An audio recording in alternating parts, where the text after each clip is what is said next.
की लड़ाई खुद लड़नी पड़ेगी। और ये जितने लोग संविधान का दावा कर रहे हैं, संविधान बचाओ संविधान बचाओ संविधान बचाओ, ये संविधान जब तक बचा हुआ है जब तक इस देश में हिंदू है। जिस दिन इस देश में हिंदू घट जाएगा संविधान चिथड़ा चिथड़ा होकर के फट जाएगा। क्योंकि जहां जहां हिंदू घटा है वहां वहां संविधान फटा है। पड़ोसी देशों को देख लीजिए, 1947 में पाकिस्तान भारत से अलग हुआ, संविधान फट गया और आज वहां हिंदू अल्पसंख्यक है, लेकिन उस हिंदू की कोई कहने सुनने वाला नहीं है। बांग्लादेश में 1971 में बांग्लादेश भारत से अलग हुआ, संविधान फट गया और ऐसा फटा कि उस संविधान को आज मानने वाला कोई नहीं है। हिंदुओं को जला करके मार करके टांग दिया जा रहा है, भरी सभा में, भरी चौक चौराहों पर, और उनका कोई रक्षक नहीं है। इसलिए हमको बटना भी नहीं है, हमको घटना भी नहीं है। ना हम बटे आपस में, ना हम घटे। हम अपने रिश्तों को बचाएं, हम अपने परिवार को बचाएं, हम अपने देश को बचाएं, हम पिछड़ों को गले लगाएं, उनको साथ बैठ करके सम्मान दिलाएं और उनके साथ बैठ करके भोजन खाएं।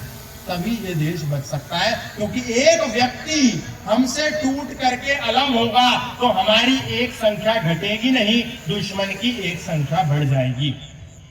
इसलिए इस बात पर विचार करें और पोंगाओं के चक्कर में बिल्कुल ना पड़े, क्योंकि पोंगाओं ने देश को बहुत बर्बाद किया।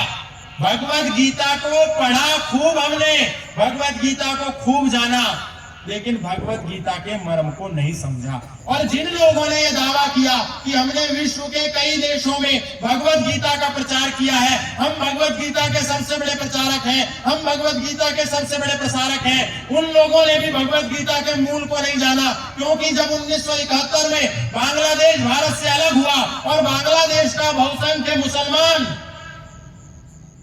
भूखा मरने के कगार पर खड़ा था, तो वही international society for Krishna conscious वाले, जो भगवत गीता का खुद को सबसे बड़ा प्रचारक कहते हैं, उन्होंने न्यूयॉर्क में अपने संगीत के उत्सव करके, वहां से पैसा बटोर करके, डॉलर बटोर करके बांग्लादेश में रह रहे मुसलमानों की सहायता करी, उनके पेट पाले, उनके पेट भरे। क्योंकि उनको लगता था कि भाईचारा निभाने से देश में बड़ा अच्छा मैसेज जाएगा, भाईचारे की बात करी, लेकिन उन्होंने गीता के मर्म को नहीं समझा।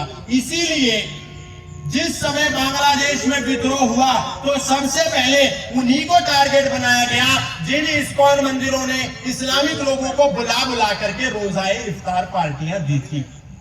उन्हीं के देवी देवता जगन्नाथ को सबसे पहले आग लगा करके नष्ट कर दिया गया। क्यों?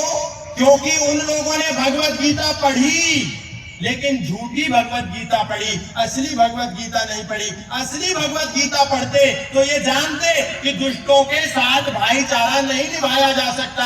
अर्जुन भी इस बात पर अड़ा हुआ था कि मुझे भाईचारा निभाना है, ये मेरे भाई हैं, ये मेरे बंधु हैं, ये मेरे बांधव हैं, ये मेरे मित्र हैं, ये मेरे बड़े हैं, ये मेरे छोटे हैं, भला मैं इनके साथ दुश्मनी कैसे कर सकता हूँ, भला मैं इनका नाश कैसे कर सकता हूँ। सीदंती मम गात्राणि मुखम च परिशुष्यति वेपथुष्ट शरीरे में रोम हर्षश्च जायते।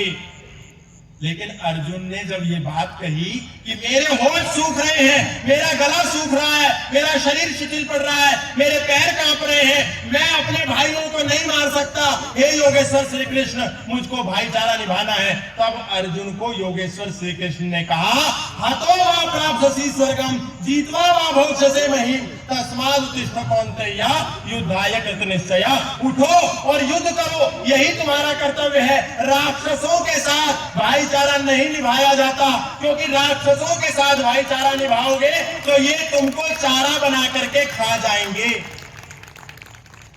इसलिए भगवत गीता का असली अर्थ समझिए। आज के परिप्रेक्ष्य में ये जानना अत्यंत अनिवार्य है कि भाई कौन है और शत्रु कौन है, अपना कौन है, पराया कौन है। जिसको हम दलित कहकर के, शूद्र कहकर के तिरस्कार कर रहे हैं, उसका तिरस्कार मत कीजिए, उसको वैसे गले लगाइए जैसे स्वामी श्रद्धानंद ने लगाया था। और इनसे बड़ा भाईचारे का प्रतीक कौन होगा कि मुसलमान खुद इनके रथ को खींच करके अपने हाथों से दिल्ली की जामा मस्जिद में ले गए और कहा कि स्वामी जी हमको संबोधित करो। फतेहपुरी मस्जिद में जाकर के इनका व्याख्यान हुआ। न भूतो न भविष्यति, ऐसा सन्यासी न कभी हुआ न कभी हो सकता है जिसने जाकर के मस्जिद में वेद मंत्रों को गुंजायमान किया। दुनिया में कोई नहीं हो सकता। और जिस गांधी को फादर ऑफ नेशन कहकर के हम सब याद करते हैं, उन गांधी जी ने मंदिर में नमाज तो करवाई, लेकिन उन गांधी जी का इतना साहस पूरे जीवन काल में नहीं हुआ कि वो मस्जिद में ले जाकर के यज्ञ करा सके।